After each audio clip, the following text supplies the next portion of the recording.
पहला, संसद में महिलाओं को 50% आरक्षण।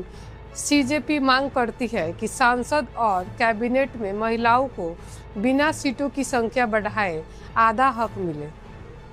दूसरा, दल बदलुओं पर सख्त रोक। अगर कोई विधायक या सांसद अपनी पार्टी छोड़कर दूसरी पार्टी में जाता है तो उसे तुरंत अयोग्य घोषित किया जाए और अगले 20 साल तक उसके चुनाव लड़ने या कोई भी सार्वजनिक पद संभालने पर बैन लगे। तीसरा, मीडिया की आज़ादी और बड़े बड़े कॉरपोरेट घरानों के मालिकाना हक वाले मीडिया हाउसेज के लाइसेंस रद्द किए जाए। जब कोई आंदोलन इतना बड़ा हो जाए कि उसके इंस्टाग्राम पर 20 मिलियन यानी 2 करोड़ से ज़्यादा फॉलोअर्स हो जाए तो सरकार का ध्यान जाना लाजमी था।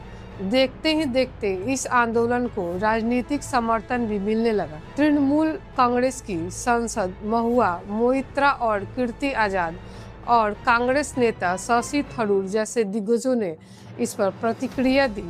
शशि थरूर ने तो यहाँ तक कहा कि यह आंदोलन युवाओं के अंदर छिपे गुस्से और बेरोजगारी की हताशा का एक बड़ा सबूत है।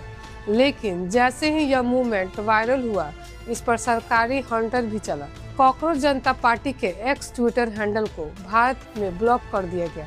सरकार के सूचना मंत्रालय के सलाहकारों का कहना है कि इतने कम समय में इतने फॉलोअर्स आना सामान्य नहीं है और अंदेशा जताया कि इसमें कई सारे बॉट्स या फेक अकाउंट्स हो सकते हैं जो विदेश से ऑपरेट हो रहे हैं।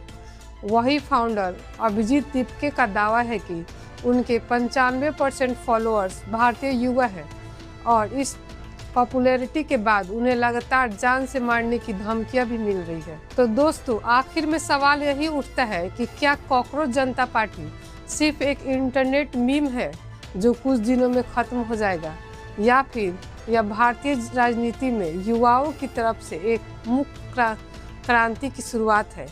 आंकड़े बताते हैं कि भारत में हर साल लाखों युवा ग्रेजुएट होते हैं, लेकिन उनमें से एक बड़ा हिस्सा आज भी नौकरी के लिए दर दर भटक रहा है।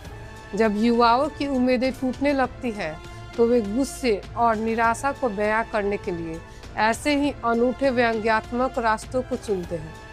कॉकरोच जनता पार्टी भले ही कल को चुनाव न लड़े, लेकिन इसने यह साबित कर दिया है कि अगर युवाओं के मुद्दों को नज़रअंदाज किया गया तो वे सोशल मीडिया को ही अपना सबसे बड़ा हथियार बना लेंगे। इस अनोखी पार्टी के बारे में आपकी क्या राय है? क्या आपको लगता है कि यह आंदोलन सही मुद्दों को उठा रहा है? कमेंट सेक्शन में हमें ज़रूर बताइएगा।